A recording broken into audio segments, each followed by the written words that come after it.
This is our easy crab soup for breakfast. Start with prepping some asparagus. Chop them up in small pieces.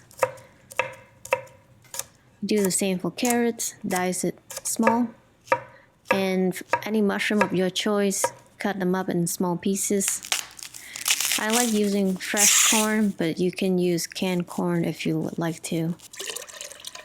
Boil up some chicken broth. Add in the vegetables and let it cook. In the meantime, stir up your crab meat with some garlic. Add some salt and quickly stir it together until it fragrance. Prepare tapioca starch with some water. How much you need depends on how much soup you're making. Season your soup well with some salt and some fish sauce. Add in the crab meat, let them mix together, and prepare eggs. Beat up well. Add the tapioca starch and then eggs.